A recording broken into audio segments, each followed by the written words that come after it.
dando uma boa tarde a todos e todas. Sob a proteção de Deus, declaro aberta a presente sessão.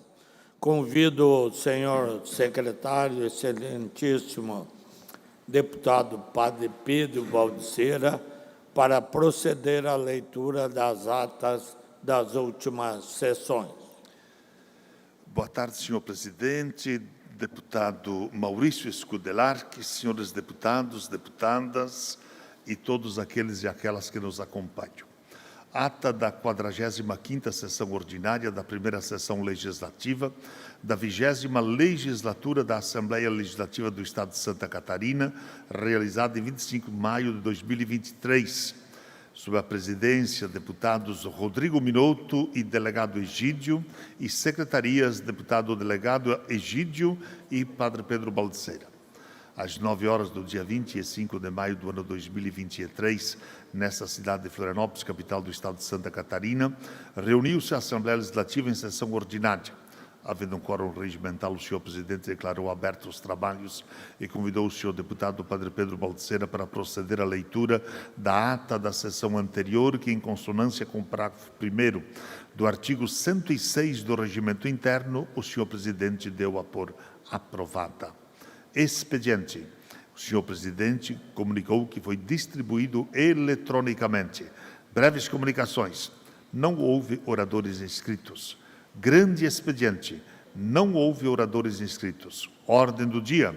O senhor presidente informou que foram aprovados os pedidos de informação número 253 e 254, 2023, as moções números 881, 890, 2023, bem como o requerimento número 1999, 2023, e ainda deferiu os requerimentos números 1982 a 1998, 2023, e comunicou que encaminhará aos destinatários as indicações números 557 a 561, 2023. Ato contínuo, por solicitação do deputado Rodrigo Minotto, o senhor presidente suspendeu a sessão para manifestação do Dr. Givanildo Alberto Trento, presidente da Comissão de Liberdade Religiosa da OAB de Santa Catarina, juntamente com a doutora Silvana Neckel, acerca da Lei número 18.349/2022, que instituiu o Estatuto da Liberdade Religiosa e exposição do trabalho desenvolvido pela comissão. Na sequência, ainda suspensa a sessão, por solicitação do deputado Matheus Cadorim, fez uso da palavra o coordenador estadual da Câmara Dirigente de Lojistas Jovem de Santa Catarina, senhor Marcos Barnhosa, para pronunciamento sobre o Dia Livre de Impostos. Mobilização nacional que está na 17ª edição e acontece no dia 25 de maio em todo o país. Reaberta a sessão, o presidente adentrou o próximo horário. Explicações pessoais. Fizeram uso da palavra os senhores deputados Gessé Lopes e Massoco. Nada mais havendo a tratar, e antes de encerrar a sessão, o senhor presidente convocou outra especial para segunda-feira, às 19 horas, em homenagem aos 25 anos da Corte Catarinense de Mediação e Arbitragem Regimental. Para constar, eu, segundo o secretário, lavrei a presente ata. Ata da 8ª sessão especial da primeira sessão legislativa da 20ª legislatura da Assembleia Legislativa do Estado de Santa Catarina, realizada em 29 de maio de 2023, sob a presidência do deputado Rodrigo Minotto. Às 19 horas do dia 29 do mês de maio do ano 2023, nessa cidade de Florianópolis, capital do Estado de Santa Catarina, reuniu-se a Assembleia Legislativa em sessão especial. Dando início à solenidade, o senhor presidente convidou as seguintes autoridades nominadas para tomarem assento à mesa: o excelentíssimo senhor Procurador-Geral de Santa Catarina, Márcio Vicani, neste ato, representando o governador do Estado de Santa Catarina, excelentíssimo senhor Jorginho Melo, O presidente da Diretoria Executiva da Corte de Mediação e Arbitragem, senhor Rubens José Martins de Abreu Filho.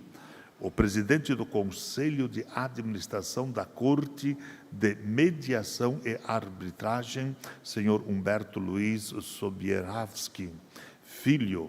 O conselheiro da Ordem dos Advogados do Brasil, Seção Santa Catarina, senhor Roberto Bispo, e o diretor institucional e jurídico da Federação das Indústrias do Estado de Santa Catarina, Fiesc, senhor Carlos Kurtz.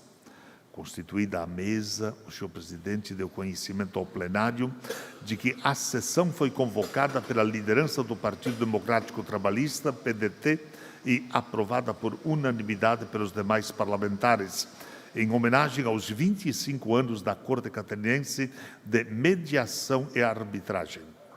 No momento seguinte, houve a interpretação do hino nacional pelo coral da Assembleia Legislativa, sob a regência do maestro Reginaldo Silva. Na sequência, o senhor presidente fez uso da palavra na qualidade de proponente do requerimento que ensejou a presente sessão e logo após houve a apresentação do vídeo institucional. Ato contínuo, o senhor presidente convidou o mestre de cerimônias para proceder à nominata dos homenageados que na oportunidade receberam honrarias do Poder Legislativo catarinense. Após as homenagens, o senhor presidente convidou para fazer uso da palavra em nome da Corte Catarinense de Mediação e Arbitragem o senhor Humberto Luiz Sobierawski Filho, presidente do Conselho Administração da Corte de Mediação e Arbitragem. Na sequência, o senhor presidente convidou para fazer uso da palavra em nome dos homenageados da noite o presidente executivo da Corte Catarinense de Mediação e Arbitragem, senhor Rubens José Martins de Abreu, e, por fim, o senhor Márcio Vicari, procurador-geral do Estado, neste ato representando o governador do Estado de Santa Catarina, excelentíssimo senhor Jorginho Melo. Dando sequência aos trabalhos, o senhor presidente agradeceu a presença das autoridades com assento à mesa e a todos que honraram com seu comparecimento e convocou outra sessão ordinária para terça-feira no horário regimental. Nada mais havendo, e antes de encerrar a sessão, o senhor presidente anunciou a interpretação do hino de Santa Catarina pelo coral da Assembleia Legislativa. Para constar, eu, segundo o secretário, lavrei a presente ata. Senhor presidente, deputado Maurício Scudelar, que eram as duas atas de hoje. Obrigado, deputado Padre Pedro Baldiceira. Em consonância com o parágrafo 1º do artigo 106 do Regimento Interno da Assembleia, dou as atas por aprovadas. Solicito à assessoria que proceda à distribuição do expediente. Breves comunicações.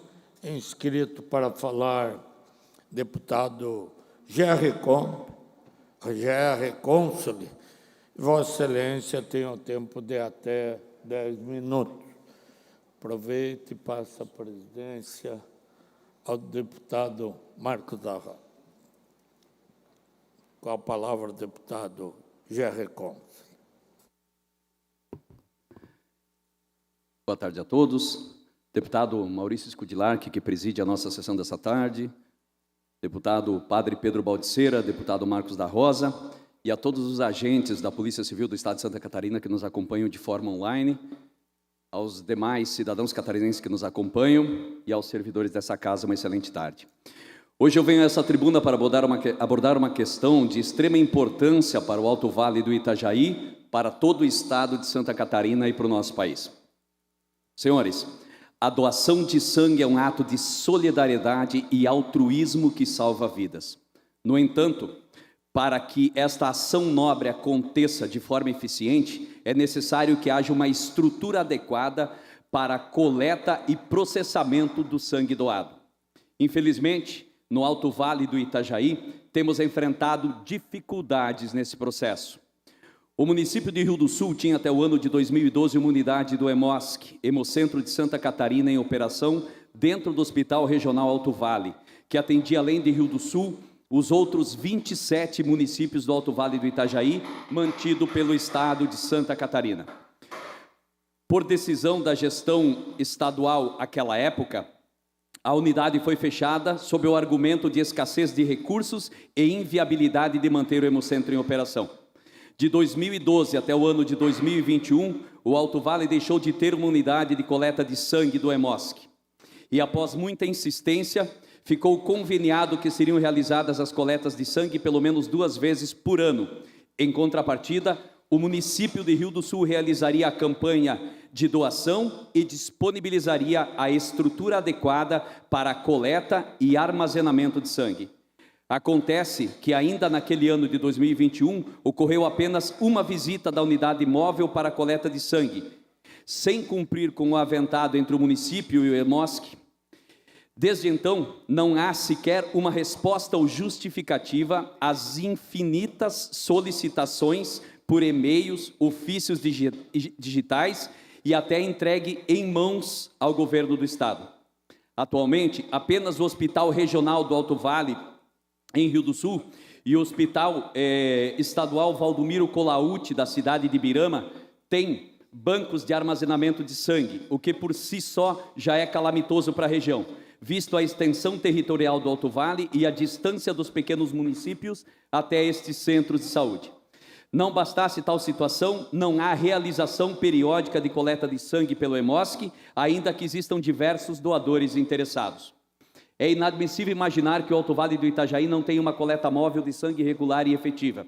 Esta situação demonstra um descaso com a nossa população, que tem o direito de contar com um serviço de coleta de sangue acessível e confiável.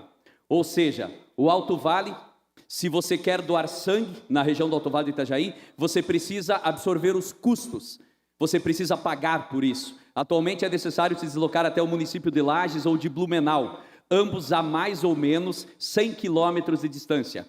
Quem doa sangue para salvar vidas só consegue fazê-lo pagando a despesa para que isso aconteça. É necessário que sejamos incisivos em nossas demandas e cobranças. A falta de respostas é um descaso não apenas com a gestão municipal, mas principalmente com todos os cidadãos que necessitam de transfusões sanguíneas para sobreviver. Diante desse cenário, sugiro que a coleta móvel de sangue em Rio do Sul para atender todo o Alto Vale seja realizado de forma semestral, com uma agenda pré-definida e divulgada amplamente para que todos possam se programar e comparecer para doar sangue. A coleta semestral é o meio do caminho entre a reativação da unidade do EMOSC na nossa região, que pode realmente ser inviável nesse momento, reconhecemos isso, mas e a não realização das campanhas de doação, que é a condição atual que vivemos e presenciamos, nos deixa em situação muito pior.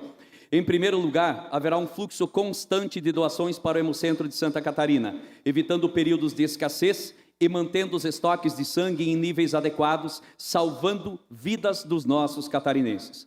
Além disso, permitirá que aqueles que desejam doar sangue tenham a oportunidade de se organizar e contribuir regularmente, exercendo seu direito de forma altruísta para suprir a demanda das transfusões.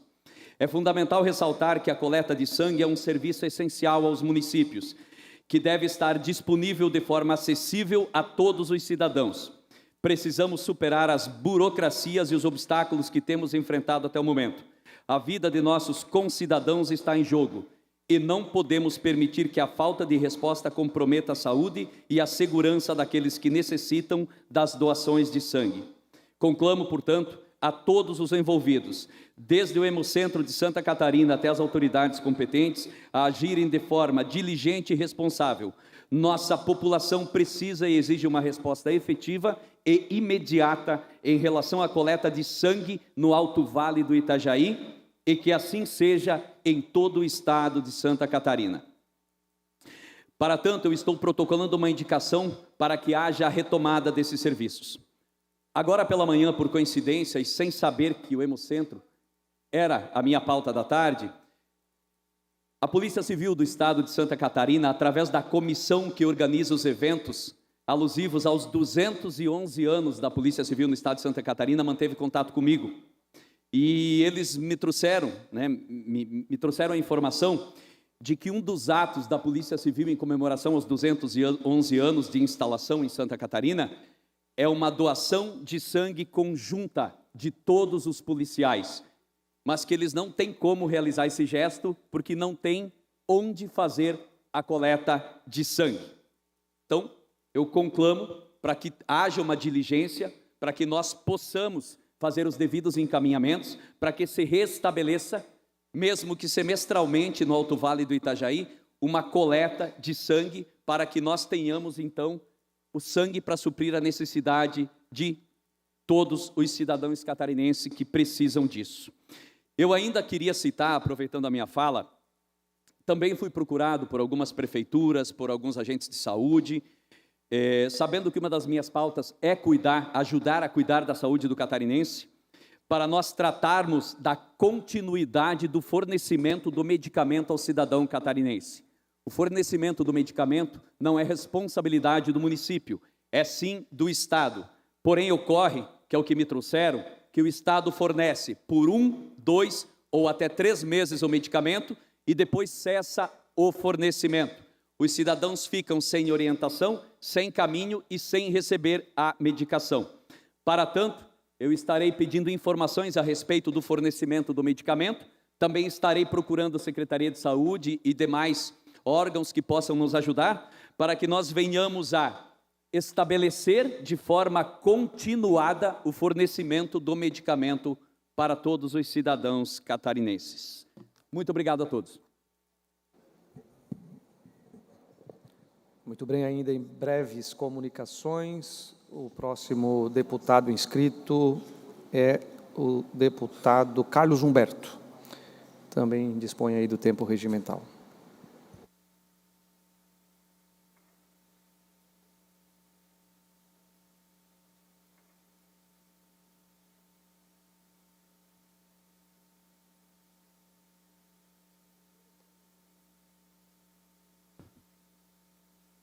Deputado Marcos da Rosa, que preside a nossa sessão. Prazer imenso ser presidido pelo senhor, demais deputados, amigos da rede social, da TVO, aqui do plenário, representados pelo meu amigo Arley Forte, pai do vereador Vitor Forte, lá do município de Balneário Camboriú. São 3 os assuntos que me trazem à tribuna nessa manhã. Nessa tarde, Primeira, parabenizar ao meu governador Jorginho Melo, acompanhei ele ontem no município de Brusque, onde fomos credenciar 30 novos leitos de UTI para a nossa região, mais 16 leitos disponibilizados ao Hospital Azambuja, com mais 30 leitos já com a publicação no Diário Oficial, para que o Hospital Marieta, no município de Itajaí, também habilite mais 30 leitos, 10 pediátricos e 20 leitos de UTI geral. São 76 novos leitos de UTI que em pouco tempo estarão atendendo a população de Santa Catarina e especialmente na foz do rio Itajaí. Portanto, não poderia deixar de fazer essa colocação e esse agradecimento. Agradecer também ao nosso governador pelo evento na manhã de hoje, Sargento Lima, lá na Casa da Agronômica. O governador vai fazer uma revolução no campo do turismo, tirando a sazonalidade, trazendo o turismo de ano inteiro, não mais com temporadas, mas integrando o inverno e verão. Vou falar disso amanhã aqui na tribuna, fazendo uma explanação completa, mas não poderia deixar de fazer também essa colocação, parabenizando ao nosso amigo Evandro Neiva, secretário de Estado do Turismo e toda a sua equipe. Mas, senhor presidente, não posso me furtar aos assuntos que tomaram conta do noticiário do Brasil nas últimas semanas. É um acúmulo de desacertos, um acúmulo de notícias que nos envergonham. Primeiro, o presidente do Brasil vai de bicão lá na reunião do G7. Saindo daqui, disse que era só tomar uma cerveja. Ele é o capitão, é o super-herói da esquerda, dos comunas, é o capitão Mé, é aquele que saiu voando da cadeia para resolver todos os problemas do Brasil. E acha que tomando cerveja vai resolver. E o Zelensky foi lá, atrás dele, ele se escondeu. Ficou lendo um papel lá na mesa, primeiro ele tem declarações na internet, aos montes, dizendo que tem preguiça, que não gosta de ler. Ficou lá anotando uma coisinha, depois, na reunião bilateral, faltou a reunião. Não é o super-herói que vai resolver os problemas do mundo. Se escondeu, ficou com medo, mais uma vez, envergonhou o Brasil, voltou para o Brasil envergonhado, escondido, nomeou a sócia, ex-sócia da esposa, num cargo lá em Brasília, numa mamata qualquer lá, coisa ridícula, coisa do passado, coisa que não se atura mais, hoje em dia no Brasil. Não fosse só isso, infelizmente, outros poderes também na mesma linha. Cassação de deputado federal, com viés político. Isso não combina com o Brasil. Pautaram agora a descriminalização das drogas. É um tapa na cara da família brasileira. O brasileiro não quer isso, o catarinense não quer isso.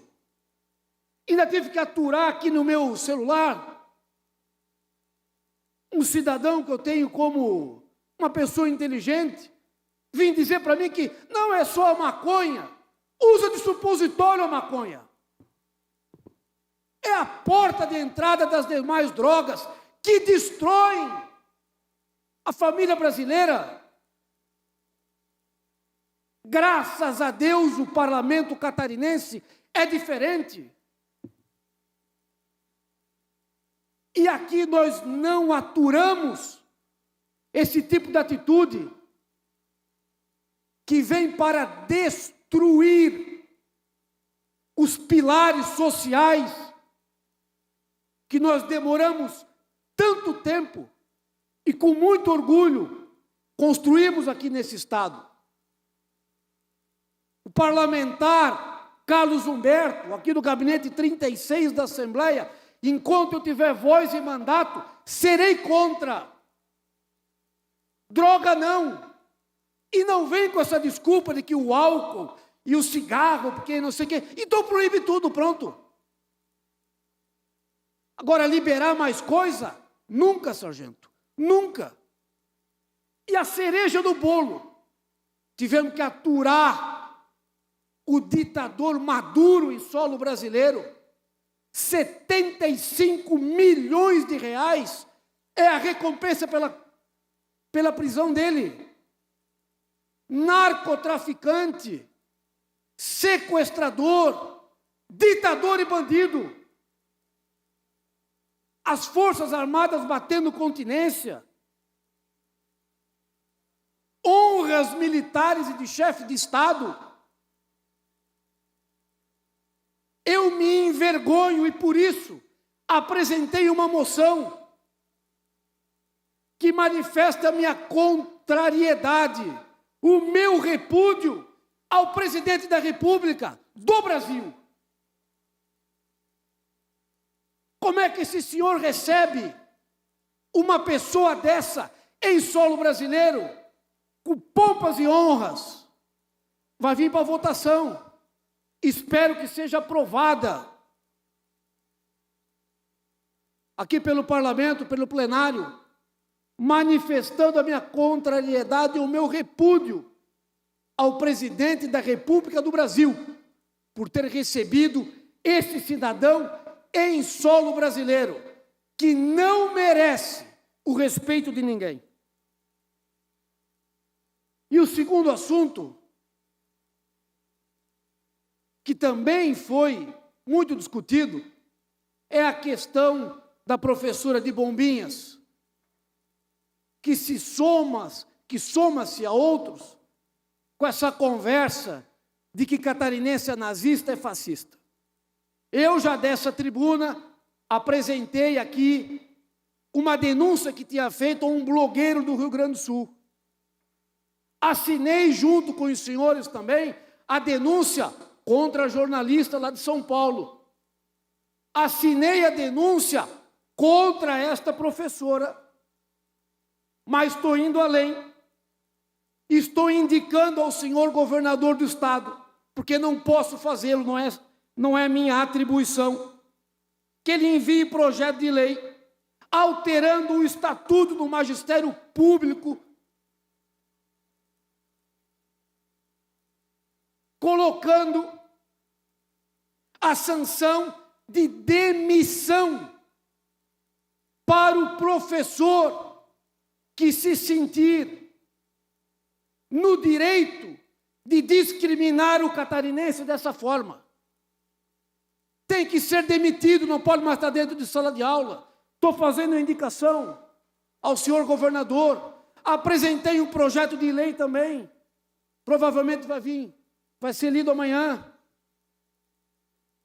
Para que a gente cerque esse tipo de coisa. A minha assessoria jurídica e o meu gabinete, através do telefone 48 98866 9221. Toda e qualquer denúncia pode encaminhar para mim, que eu pessoalmente encaminharia à polícia, ao Ministério Público Federal, ao Ministério Público de Santa Catarina. Chega desse tipo de coisa contra o catarinense. Nós somos gente séria, nós somos gente correta. E não vem com a desculpa da ignorância, que nem veio a jornalista, que diz que não sabe. Como é que não sabe? Nós exigimos respeito. E enquanto eu for parlamentar de Santa Catarina, eu estarei aqui com coragem e altivez para defender o meu estado e para defender a minha população de ataques cafajestes, pobres, como esse tipo de ataque que estão fazendo ao meu estado e ao meu querido povo catarinense. Obrigado. O próximo deputado inscrito é Sargento Lima, também dispõe do tempo regimental. Deputado Sargento Lima, do PL.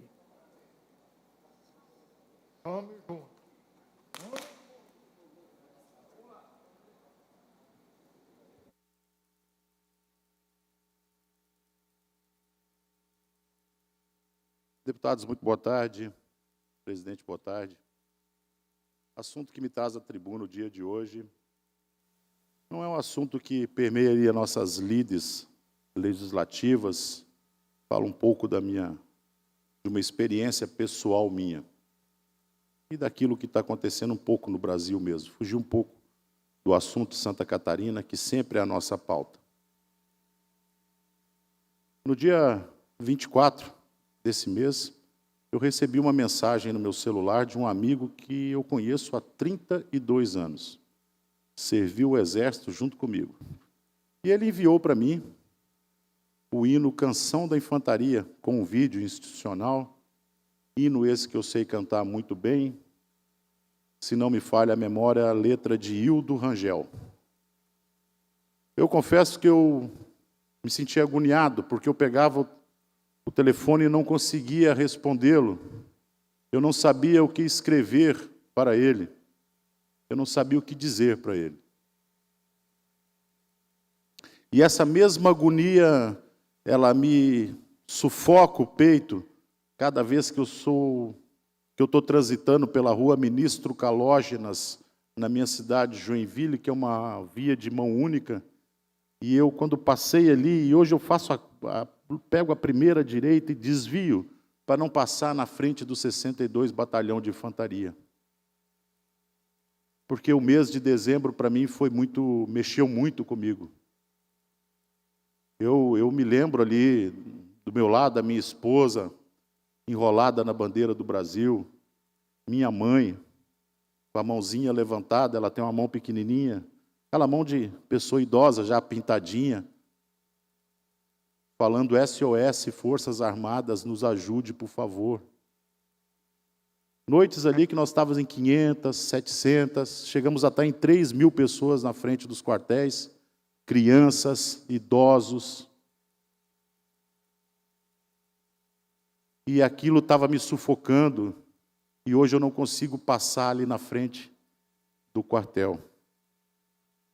Pudesse eu mandar ou ajudar de alguma forma as Forças Armadas, eu iria mexer na decoração da Academia Militar das Agulhas Negras.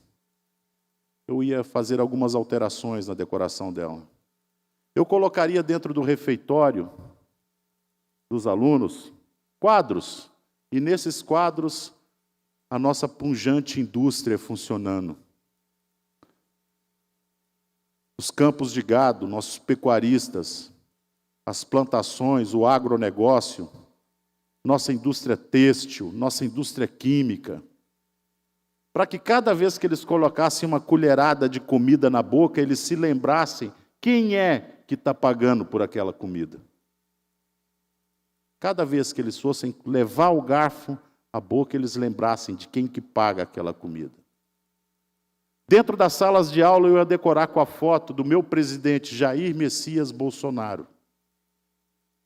Para que, independente de qual fosse a instrução, seja no anfiteatro ou dentro da sala de aula, ele pudesse olhar para ele e se lembrar que foi aquele homem que, depois de 30 anos de massacre da mídia, da cultura, dos artistas, foi ele que foi lá na lata do lixo do Projac e resgatou a bandeira brasileira e fez com que novamente nós sentíssemos orgulho de ser brasileiros.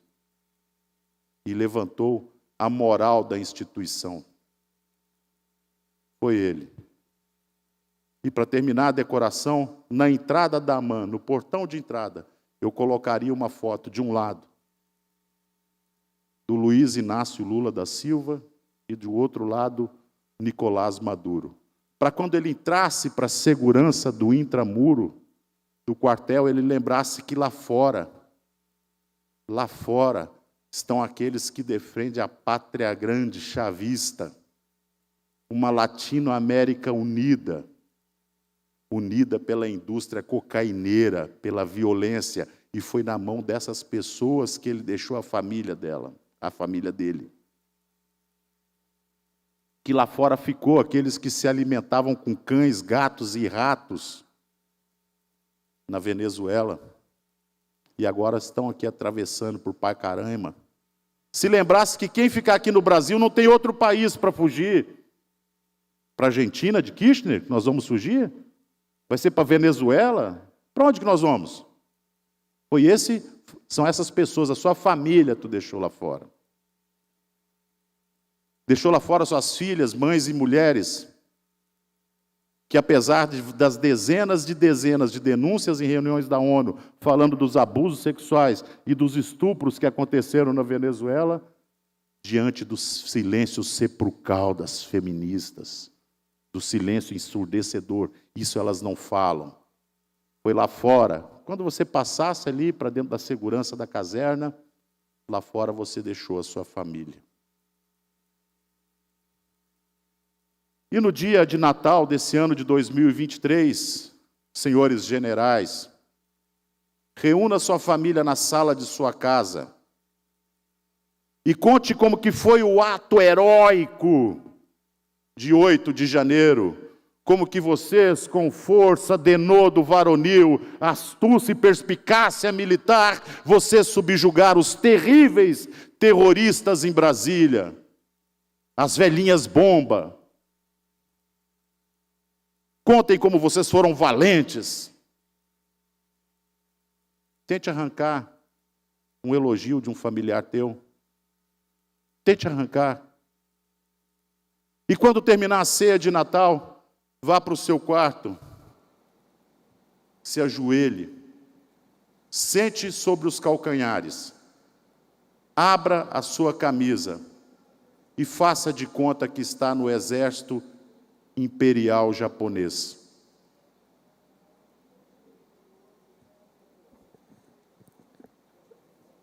Também em breves comunicações, fará uso da palavra a deputada Luciane Carminati, que também dispõe do tempo regimental.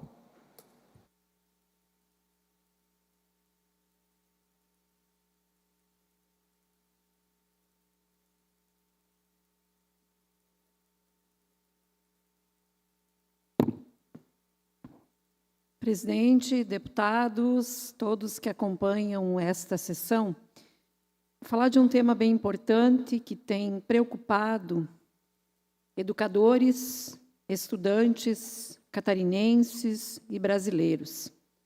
Eu me refiro ao tema do novo ensino médio. Inclusive, hoje, às 18 horas, nós teremos aqui, neste plenário, Osni Regis, audiência pública que vai tratar deste tão falado e discutido novo ensino médio.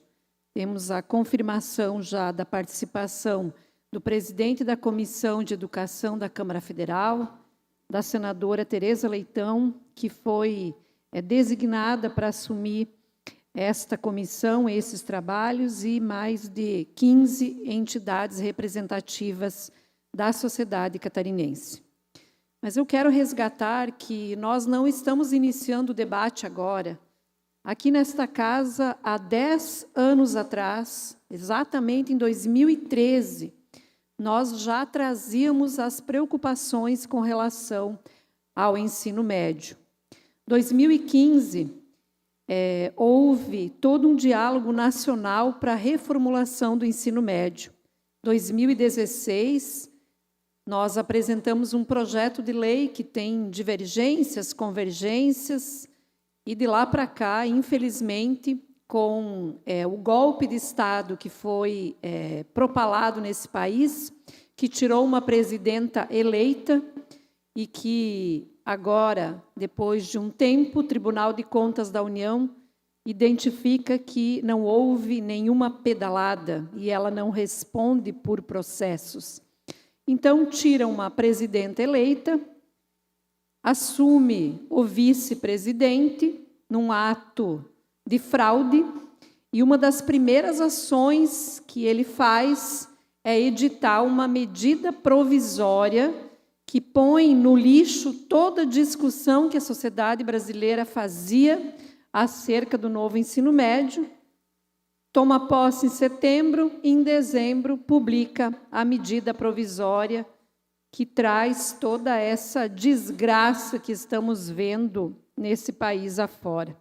Já foram 14 estados que realizaram audiências públicas, todas pela revogação do novo ensino médio.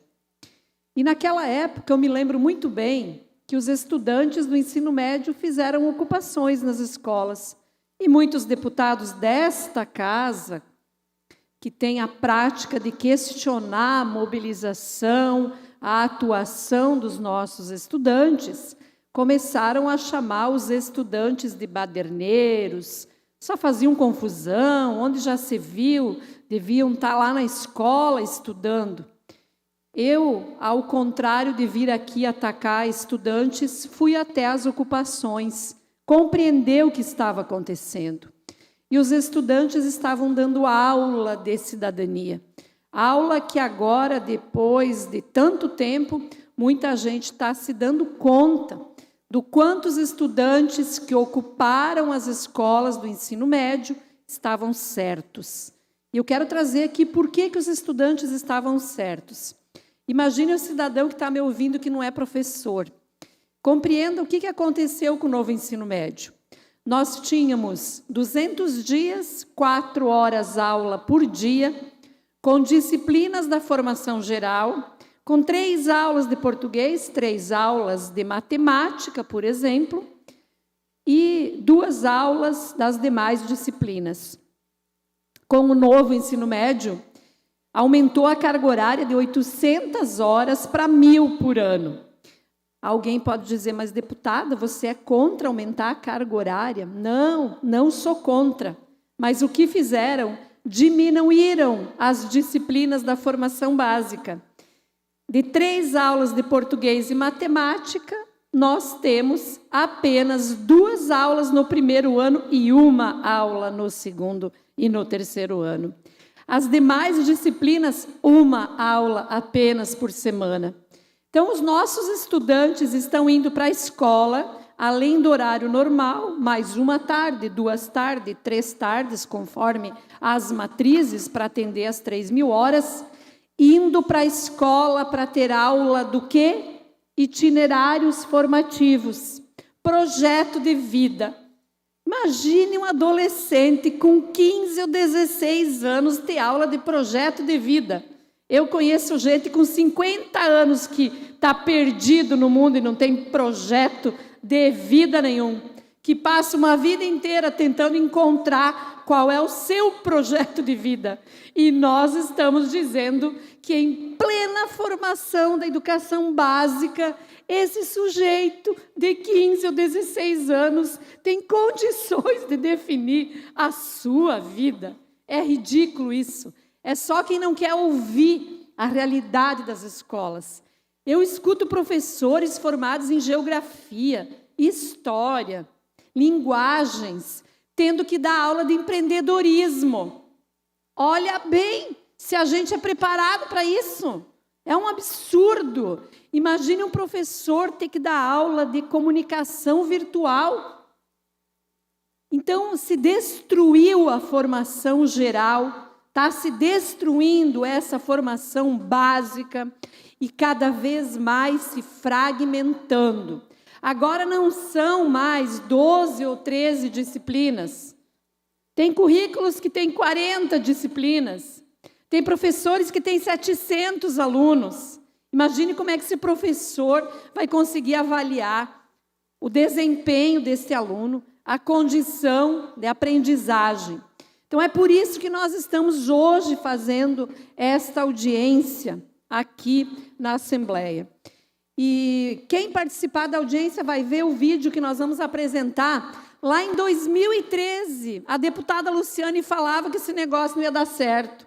Lá em 2013, quando o secretário de Estado da Educação, que ajudou a aprovar este modelo, eu dizia, mas secretário, as nossas escolas não têm nem sala de aula.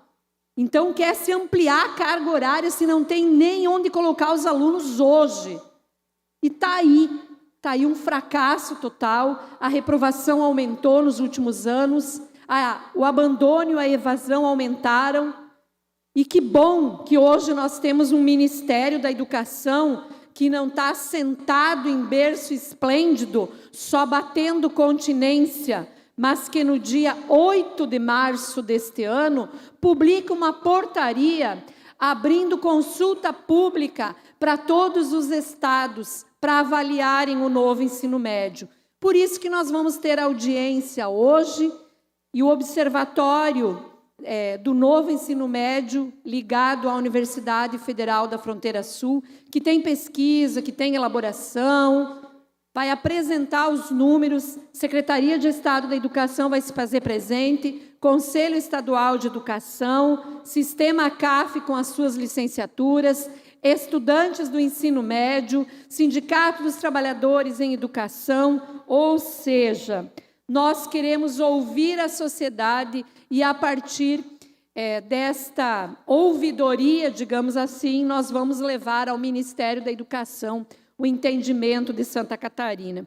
Mas fica aqui uma lição para a gente, uma lição que toda proposta educacional que não for construída, que não houver a participação de professores, de estudantes, que não constrói novidade com financiamento, mas só com discurso, só no papel, fadada ao fracasso.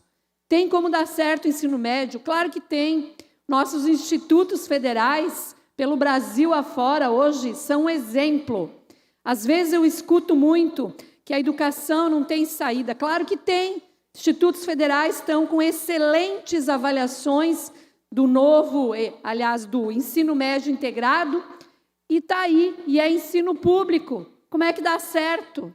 A gente visita os institutos, está lá, professor com dedicação exclusiva, elaborando as suas aulas, não de forma fragmentada, Na rede estadual, nem tempo para o professor de matemática sentar com o professor de física, de química. Ninguém sabe o que cada um está fazendo. Não tem tempo de elaboração, não tem tempo de planejamento, não tem tempo de construção. Como é que vai dar certo isso?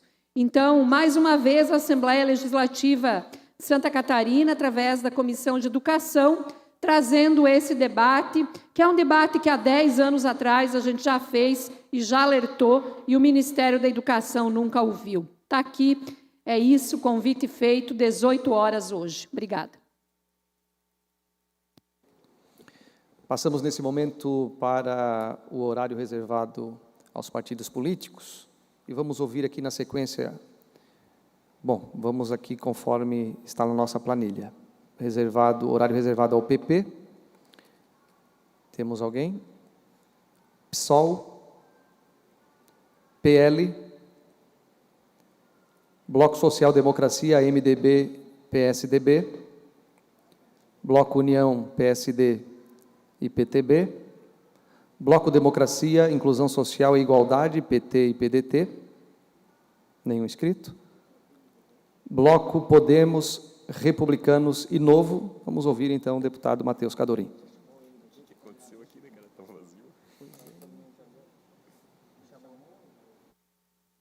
Vamos começar com o vídeo, por favor.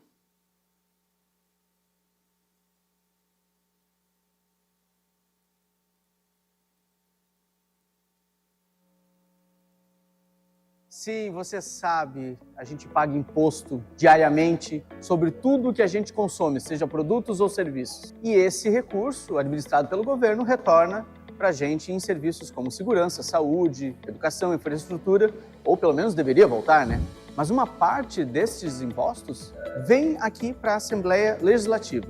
E esse dinheiro, então, é redistribuído para os deputados para que eles possam enviar para os municípios e instituições no estado de Santa Catarina. Então, eu te faço uma pergunta. Você alguma vez na sua vida já decidiu para onde vai o seu imposto? Raramente o cidadão tem o poder de decidir para onde vai o seu imposto, né? Mas eu decidi fazer diferente. Lançamos o programa Você Decide, seu imposto, sua escolha. A nossa intenção é que você possa participar ativamente da redistribuição desses impostos através das emendas parlamentares. Você vai poder apresentar seus projetos, vai poder acompanhar o trâmite deles aqui no programa e você vai poder votar naqueles projetos que você entende que sejam mais adequados para receber as nossas emendas parlamentares. Nesse site você vai poder inscrever o seu projeto e ter acesso a todas as informações, inclusive ao edital do programa. Nosso objetivo é garantir transparência e a participação ativa de você catarinense. Afinal, você decide.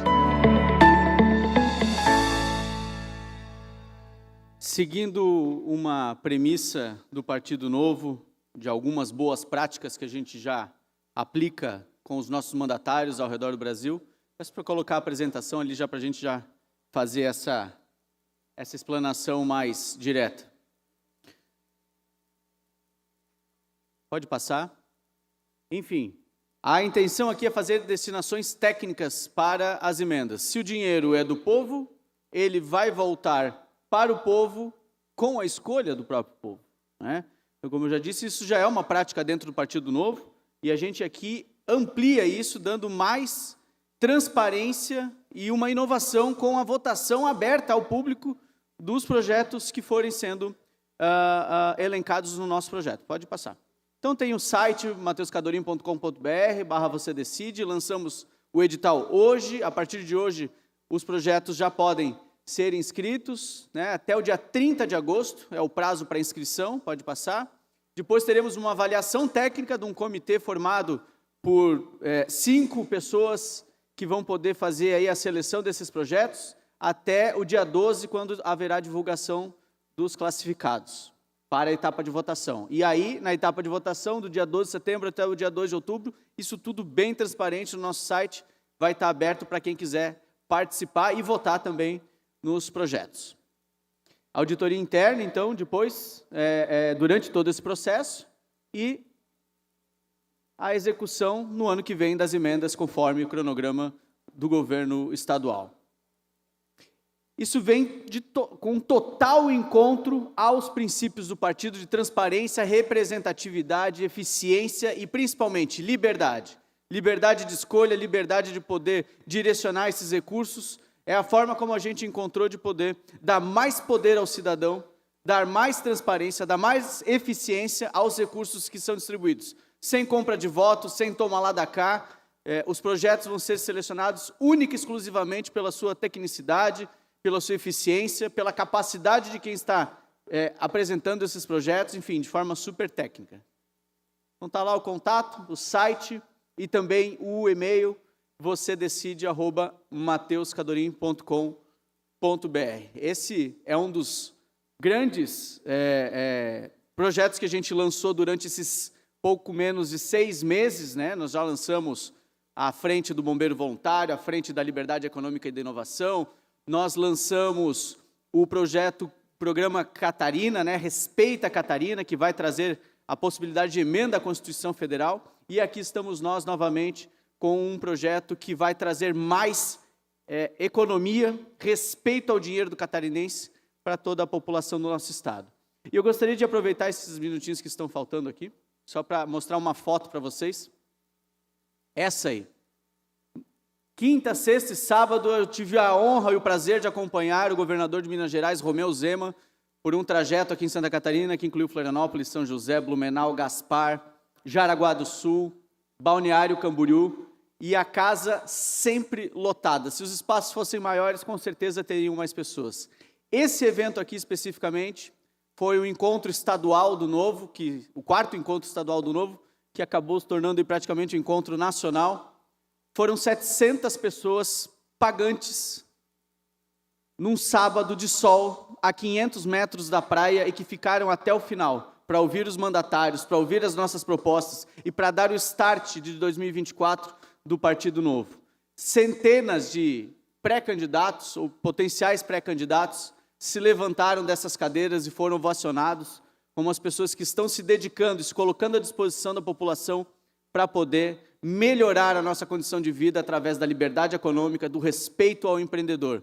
E aquele cara ali, o Zema, conquistou a todos com sua simplicidade, com sua coerência, com sua oratória dedicada, a sua vida pregressa de empreendedor de sucesso e que largou tudo quando estaria para se aposentar, como ele mesmo disse, que achou que ia descansar, mas não. Ele entrou para a vida pública e numa campanha onde geralmente o Novo é tratado como um azarão, levou o governo de Minas Gerais, que estava falido, quebrado, transformou novamente na potência que Minas é, que merece ter de destaque nacional, e hoje foi reeleito com 56% dos votos, e está aí um dos melhores, se não o melhor governador do Brasil hoje, o Romeu Zema, fazendo esse roteiro aqui em Santa Catarina, junto com esse timaço, Marcel Van Hatten, Adriano, Rejane Gambim, Matheus Simões. Eu estou demitido ali, né? Estou ali junto, colhendo informações, absorvendo bastante conhecimento desse povo. Então é muito bom poder estar com essas pessoas e transpirar junto com eles essa empolgação, essa alegria de nos colocarmos à disposição para poder melhorar a vida do catarinense. E a partir desse momento a gente sentiu que o Novo vai ter um grande momento no ano que vem de crescimento aqui no estado, podem ter certeza. Muito obrigado. Vamos ouvir nesse momento o deputado Antídio Lunelli, que dispõe também no horário do seu partido, o MDB. Ouço pela ordem, deputado Napoleão Bernardes. Quando o deputado Antídio se dirige à tribuna, não poderia deixar de passar por aqui para enaltecer a posse de Vossa Excelência, deputado Marcos da Rosa, ontem como presidente do União Brasil, o diretório de Blumenau. Parabéns a Vossa Excelência por essa relevante conquista. É a pessoa certa no lugar certo, é alguém dedicado à vida pública, vocacionado. Eu tenho o privilégio de Deus de poder testemunhar a sua bonita caminhada, a sua bonita trajetória, e culminou ontem numa posição importante, presidindo o seu partido na cidade de Blumenau, conduzindo a União Brasil na cidade de Blumenau. Parabéns por essa importante conquista. Fica aqui em nosso nome pessoal e seguramente todos nós que apreciamos a sua conduta íntegra, dedicada e vocacionada ao interesse público. Parabéns de coração, todo sucesso nessa nova jornada e conte sempre conosco. Muito obrigado, deputado Napoleão Bernardes. Deputado Antídio, só um segundinho para eu agradecer aqui de coração. Nós tivemos algumas caminhadas juntos em Blumenau, o deputado Napoleão foi nosso prefeito lá, inclusive reeleito, e eu tive o prazer de ser seu apoiador. Fui presidente da Câmara quando o deputado Napoleão era prefeito de Blumenau, fez uma excelente gestão. Vindo do senhor e Vossa Excelência, eu fico muito feliz e lisonjeado. Muito obrigado. Deputado Antídio. Senhor presidente, prezados deputadas, deputados, prezados catarinenses que nos acompanham nesta sessão, eu tenho refletido muito nas últimas semanas sobre o futuro do Brasil. Vivemos uma polarização que afasta amigos, familiares e que divide, de certa forma, até o país, divide o norte do sul. Eu tenho tentado, como deputado, levantar temas que possam contribuir para a melhoria da gestão pública no estado de Santa Catarina. Porque, embora ainda existam pessoas que digam que a administração pública é uma coisa e a administração privada é outra, na verdade, tanto em uma quanto em outra, sem recursos, não se faz absolutamente nada.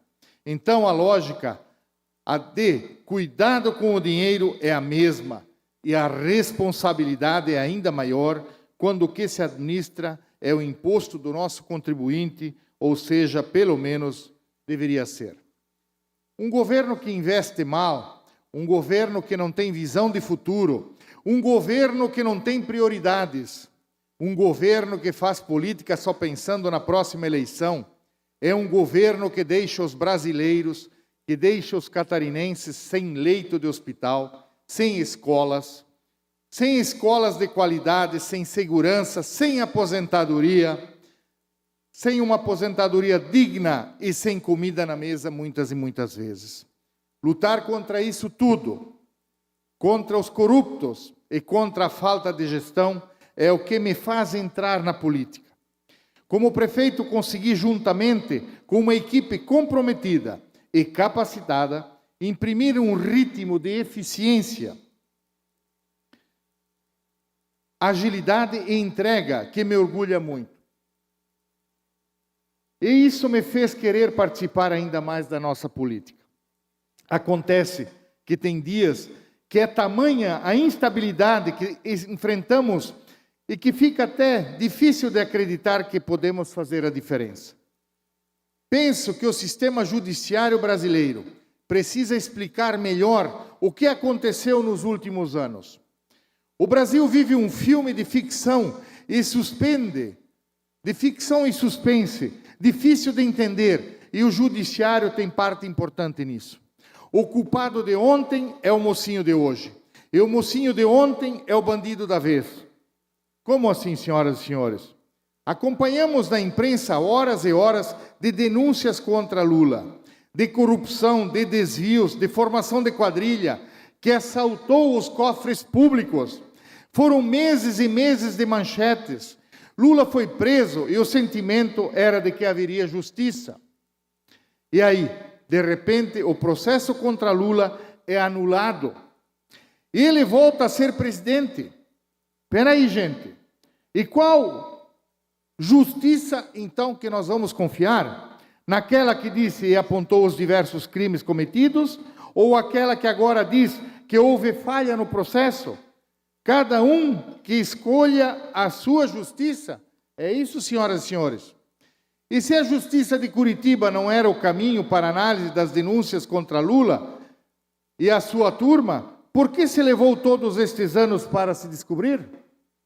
E agora, o Supremo Tribunal Federal decidiu anular também a condenação do ex-deputado federal Eduardo Cunha em outro processo da Operação Lava Jato. Todos os denunciados estão sendo soltos, estão comemorando e rindo da cara de quem trabalha para pagar esta conta. No caso de Cunha, a maioria dos ministros entendeu que o processo deveria ter sido conduzido pela Justiça Eleitoral e não pela Justiça Federal em Curitiba. E levaram todo esse tempo para descobrir isto. Esse tipo de confusão de erros, de absurdos, muitas vezes tem contribuído para a instabilidade política e econômica que nós vivemos no Brasil. Não bastasse toda essa reviravolta dos que ontem tinham sido condenados e hoje já desfrutam do poder, os justiceiros cassaram o mandato do deputado federal Deltan Dallagnol. E já ameaçam fazer o mesmo com o senador Sérgio Moro. Ou seja, é a vingança contra a Lava Jato. Estão querendo recontar a história do que aconteceu nos últimos anos no Brasil. E essa não é uma disputa de narrativas entre um partido ou outro, nem de um candidato contra o outro. A confusão é maior e muito mais perigosa para o Brasil porque envolve instituições que deveriam estar isentas da fervura política. Precisamos respeitar as instituições e as decisões judiciais, mas é preciso que a justiça olhe para si e veja que o país depende dela para ter estabilidade, para ter credibilidade e para que os brasileiros tenham fé no futuro. Um país que não confia na própria justiça é um país no qual os seus cidadãos não deitam no travesseiro com tranquilidade para dormir. Senhoras e senhores, este é o meu desabafo e obrigado a todos. Senhor presidente, eu teria mais uma colocação aqui, que eu gostaria de aproveitar ainda este horário que me resta. Sim, fica à vontade. Referente à questão dos indígenas que queimam pneus e bloqueiam a BR-101 aqui na Grande Florianópolis, em protesto contra o PL 490. Um protesto bloqueou os dois sentidos da BR-101 em Palhoça, na Grande Florianópolis, na manhã desta terça-feira, 30. O grupo que seguia as margens da rodovia até o início da tarde é contrário ao projeto de lei 490, que altera a legislação para a demarcação de terras indígenas. A manifestação acontece na altura do quilômetro 233, próximo da terra indígena Morro dos Cavalos. No local, indígenas e apoiadores carregam faixas e chegaram a queimar pneus e um dos sentidos. A Polícia Rodoviária Federal está no local negociando para que o protesto se encerre. Os agentes também precisaram limpar uma das vias por conta dos pneus. Na região houve registro de congestionamento de mais de 1 quilômetro em ambos os sentidos. O texto em que o grupo é contrário teve a urgência aprovada na quarta-feira, dia 24, e pode ser votado nesta terça pela Câmara dos Deputados. Além de Santa Catarina, há atos registrados em São Paulo nesta manhã. Seria isso, senhor presidente. Muito obrigado. Obrigado, deputado Antídio, também. Deixa eu só consultar o deputado Sérgio Guimarães. Sérgio Guimarães quer falar no horário do partido político? Sim, senhor, sim, senhor. Então tá. Então agora passo a palavra a Vossa Excelência, no horário do partido político, que tem aqui 10 minutos. Obrigado, presidente. A minha fala ela é muito rápida e é a respeito do que o deputado Antídio falava agora também. Dos índios, há mais ou menos uns 20 dias atrás, eu participei de uma manifestação extremamente organizada e pacífica na BR-101, ali na região da Enseada do Brito, organizado com a Polícia Rodoviária Federal. Mas tem um detalhe. Essas pessoas são moradores antigos, moradores centenários, que vivem na Enseada do Brito, na localidade de Araçatuba e na passagem do Maciambu. Pessoas que estão apavoradas. Entre hoje e amanhã, deve ter a votação da demarcação do marco temporal lá em Brasília. E assim foi cumprido à risca, deputado Minotto. 15 minutos na BR-101. Aí hoje os índios, é uma festa, né? Fecha a BR-101, queima pneu, fecha os dois lados, fazem o que bem entendem. E ai do policial rodoviário federal, deputado Napoleão, que encostar um dedo no bonitão do índio, porque ele sabe que são protegidos, porque vai um monte de gente encher o saco depois dos policiais rodoviários federais. E outra, a polícia fica à mercê, sem ter o que fazer. aí eles cantam, aí eles baixam a cabeça, daí eles fumam, eles fazem o que bem entende, e o povo na fila. E eles saem quando eles querem, não adianta. Começou 10h30, essa bagunça, essa zona, e terminou perto do meio-dia com filas quilométricas em ambos os sentidos. Eu vi de tudo lá, menos índio. Menos índio. Era gente com cabelo branco, era gente com iPhone, era gente com caminhonete, era gente chegando de ônibus. Menos índio. Querendo mais terra. Isso é uma vergonha. Isso é uma vergonha. Eu já disse na audiência pública que foi feito nessa casa. Não vai passar isso em Brasília, se Deus quiser. Caso isso aconteça, 30% do território nacional, 30% do território nacional passa para a mão dos índios. É força de terra, que eles não sabem nem o que vão fazer com tanta terra. Tem muito interesse por trás. Essas pessoas, infelizmente, são massas de manobra, só que nós temos que defender os produtores. O agronegócio que toca esse país, e não meia dúzia de índio. Eles já têm terra demais no Morro dos Cavalos, tudo índio importado, índio que veio do Paraguai. É uma vergonha o que a gente está vendo aí. Por isso, eu espero que a Câmara Federal vote isso o mais rápido possível, no mais tardar amanhã, para acabar essa bagunça e deixar essas famílias, esses agricultores, produtores rurais em paz. Obrigado, deputado Sérgio Guimarães. Não havendo mais oradores inscritos aqui no horário destinado aos partidos políticos, esta presidência suspende a sessão até às 16 horas.